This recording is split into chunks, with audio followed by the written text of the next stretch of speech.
sahabat WB, podcast kita kali ini berjudul Kartini dan Perjuangan Hatinya. Sahabat WB, siapakah sebenarnya Kartini? Sudah banyak yang ditulis mengenai Kartini oleh mereka yang terpesona pada pemikiran-pemikirannya. Lalu ia disorot sebagai seorang yang jenius. Sesungguhnya, Kartini menjadi terkenal seperti sekarang karena pribadinya yang spontan. Ia menyatakan isi hatinya dengan penuh kejujuran kepada teman-teman yang akrab, baik secara lisan maupun tulisan. Tidak bersikap menggurui, apalagi untuk mencari perhatian. Demikian menurut kakak Kartini yang bernama Sulastri.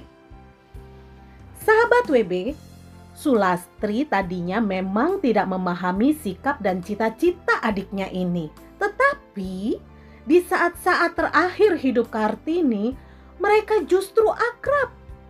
Sulastri pun sebagaimana hampir seluruh kakak adik Kartini lainnya mendukung Kartini untuk memajukan anak-anak perempuan Indonesia melalui pendidikan.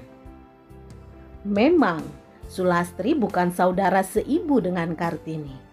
Tetapi di zaman itu, tata krama kekeluargaan khususnya di kalangan bangsawan Jawa berbeda dari zaman sekarang.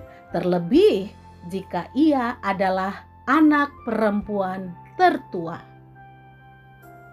Sahabat WB, demikian juga halnya dengan kisah orang tua Kartini.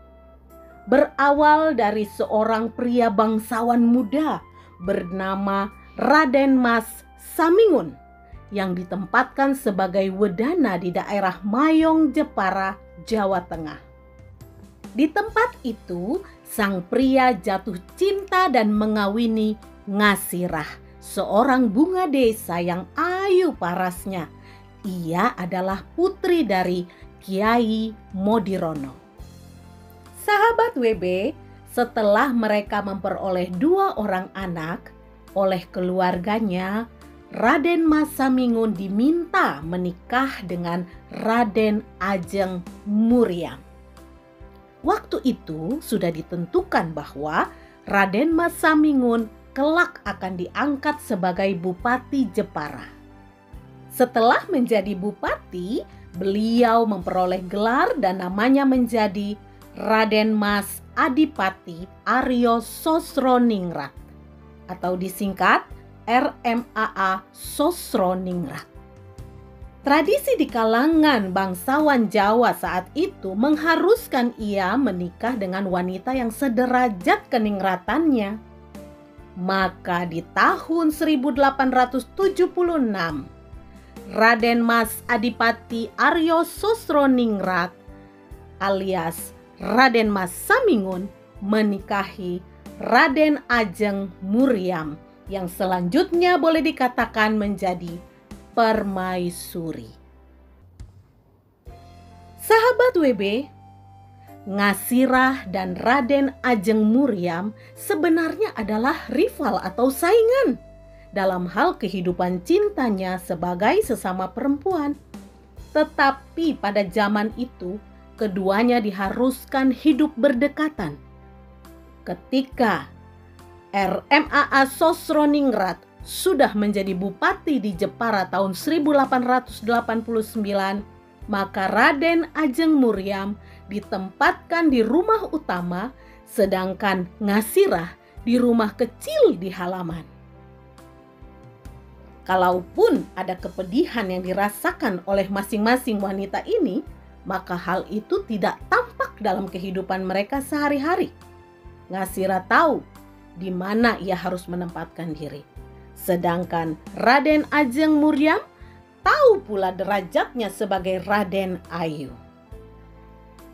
Ada sebuah kesadaran diri untuk peran dan posisi mereka masing-masing sesuai dengan nilai kemasyarakatan dan tata krama pada saat itu. Selanjutnya, baik Raden Ayu Muryam maupun Ngasirah melahirkan putra-putri bagi RMAA Sosroningrat Sesuai tradisi masa itu, putra dan putri Ngasirah ditempatkan di rumah utama dan diasuh oleh Raden Ayu Muryam agar mendapat pendidikan yang sesuai untuk anak-anak bangsawan. Sementara Ngasirah berkewajiban mengelola rumah tangga dan tinggal di dalam rumah yang berbeda dari rumah utama. Sahabat WB, Kartini yang lahir tanggal 21 April 1879 di Mayong merupakan putri pertama dan anak nomor 4 Ngasirah juga mendapat perlakuan yang sama. Ia sudah sejak bayi ditempatkan di rumah utama. Wanita yang dikenalnya sebagai ibu adalah Raden Ayu Muryam. Ada 2 orang saudara perempuan yang paling akrab dengan Kartini, mungkin karena mereka seumuran, yaitu Raden Ajeng Rukmini lahir tanggal 4 Juli 1880 yang adalah putri dari Raden Ayu Muryam, dan Raden Ajeng Kardinah lahir tanggal 1 Maret 1881 yang adalah putri Ngasirah. Sahabat WB, saudara-saudara perempuan Kartini yang lain adalah Raden Ajeng Sulastri, lahir tanggal 9 Januari 1877, dan Raden Ajeng Kartinah, lahir tanggal 3 Juni 1883, putri dari Raden Ayu Muryam. Serta Raden Ajeng Sumatri, lahir tanggal 11 Maret 1888, adalah putri dari Ngasirah. Sahabat WB, karena sejak bayi diasuh oleh Raden Ayu Muryam, setelah agak besar Kartini terkejut bukan kepalang sewaktu mengetahui bahwa wanita yang tinggal di rumah kecil di halaman yang sehari-hari bertugas mengurus keperluan rumah tangga keluarga itu ternyata adalah ibu kandungnya. Hati Kartini terluka. Ia sedih memikirkan penderitaan yang pasti dirasakan kedua wanita itu. Keduanya adalah wanita yang dicintainya sebagai ibu. Kartini menyebut Raden Ayu Muryam sebagai mama dan Ngasirah sebagai muder. Keduanya adalah sebutan untuk ibu dalam bahasa Belanda. Sebagai wanita yang berpikiran maju, situasi yang dialami kedua ibunya itu membuat Kartini bersikap anti poligami. Namun kondisi saat itu mengharuskan Kartini memaklumi keinginan ayahnya tercinta, dan pada akhirnya Kartini terpaksa menjalani hidup mengikuti tradisi poligami itu sendiri.